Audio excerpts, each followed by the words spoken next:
ആഗോള അയ്യപ്പ സംഗമം നടത്തിപ്പിലെ bill വെട്ടിക്കുറയ്ക്കാനുള്ള Thiruvithamkoor Devaswom board തീരുമാനത്തിൽ ഒരു സമവായത്തിന് ഊരാളുങ്കൽ ലേബർ കോൺട്രാക്ട് സൊസൈറ്റി ഒരുങ്ങുന്നുവെന്ന വാർത്ത വരുന്നുണ്ട്. 4,99,00,000 രൂപ നൽകാനാകൂ എന്ന ഊരാളുങ്കലിന് കീഴിലെ IIC അവരാണ് ഉപകരാർ എടുത്തത്. അവർക്ക് അവരോട് പറഞ്ഞിട്ടുണ്ട്. ഉപകരാർ എടുത്തവരുടെ ബിൽ തുക വെട്ടിക്കുറയ്ക്കാൻ ഊരാളുങ്കൽ സൊസൈറ്റി ആവശ്യപ്പെടുമെന്നാണ് ലഭിക്കുന്ന വിവരം. ഉമേഷ് ബാലകൃഷ്ണൻ ചേരുന്നു.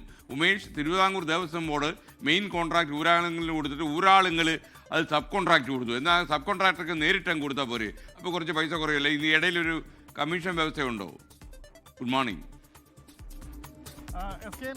ഗുഡ് മോർണിംഗ് എസ്കേൻ. എന്തായാലും അതുകൊണ്ട് തന്നെയാണ് ഇത്തരത്തിൽ ഉപകാരം കൊടുത്തത്. അതായത് ഊരാളുങ്കലിന്റെ കീഴിലെ IIC എന്ന സ്ഥാപനമാണ് ഈ ആഗോള അയ്യപ്പ സംഗമവുമായി ബന്ധപ്പെട്ട കോൺട്രാക്ട് എടുക്കുന്നത്.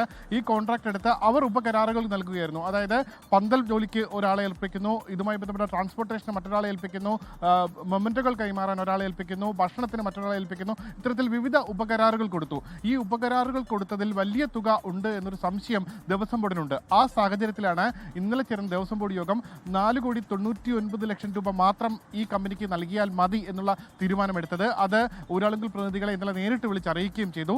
എന്തായാലും ദേവസ്വം ബോർഡ് ഇത്തരമൊരു നിലപാടെടുത്ത സാഹചര്യത്തിൽ ഇനി ഒരു വലിയ തർക്കത്തിലേക്ക് പോകേണ്ടതില്ല. പകരം ഇതുമായി ബന്ധപ്പെട്ട സമവായ സാധ്യതയാണ് IIC പരിശോധിക്കുന്നത്. അവർ തങ്ങൾ താഴേക്ക് നൽകിയ, അതായത് മറ്റു ഉപകരാറുകൾ നൽകിയ സ്ഥാപനങ്ങളുമായി ബന്ധപ്പെടും. അവരോട് ദേവസ്വം ബോർഡ് ഇത്ര തുകയെ നൽകുകയുള്ളൂ, അതുകൊണ്ട് തന്നെ നിങ്ങൾ നൽകിയ ബില്ലിൽ കുറവ് വരുത്തണമെന്നുള്ള ആവശ്യം മുന്നോട്ട് വയ്ക്കും. ആ രീതിയിൽ ഉപകരാറുകൾ എടുത്ത കമ്പനികൾ ബില്ലിൽ കുറവ് വരുത്താൻ തയ്യാറായാൽ അത് അനുസരിച്ച് വീണ്ടും ഒരു എസ്റ്റിമേറ്റ് തുക ദേവസ്വം ബോർഡിന് നൽകും. അതിനനുസരിച്ച് ആ ദേവസ്വം ബോർഡ് ആ എസ്റ്റിമേറ്റ് തുക അംഗീകരിക്കുകയാണെങ്കിൽ മറ്റ് പ്രശ്നങ്ങളില്ലാതെ സമവായത്തിൽ മുന്നോട്ട് പോകാനാണ് നിലവിൽ ഊരാളുങ്കലിന്റെ തീരുമാനം. എന്തായാലും ഇക്കാര്യത്തിൽ ഒരു വലിയ തർക്കത്തിലേക്ക്, പ്രത്യേകിച്ച് നിയമസഭാ തെരഞ്ഞെടുപ്പ് അടുത്തു നിൽക്കുന്ന ഘട്ടത്തിൽ ഒരു വലിയ തർക്കത്തിലേക്കോ നിയമ നടപടിയിലേക്കോ ഉടൻ കടക്കേണ്ടതില്ല എന്നുള്ള തീരുമാനത്തിൽ ഇവർ എത്തിയിട്ടുണ്ട്. എന്തായാലും ഉപകരാർ എടുത്തവർ, അതായത് ഈ ഭക്ഷണത്തിനാകട്ടെ ട്രാൻസ്പോർട്ടേഷനാകട്ടെ മറ്റ് മൊമെന്റോ നൽകുന്നതിനാകട്ടെ ഉപകരാർ എടുത്തവർ ഈ തുക കുറയ്ക്കാൻ തയ്യാറായില്ലെങ്കിൽ എന്ത് ചെയ്യുമെന്നുള്ള ചോദ്യം നിൽക്കുന്നുണ്ട്. എന്തായാലും അതിൽ ഇപ്പോൾ പ്രതികരിക്കേണ്ടതില്ല.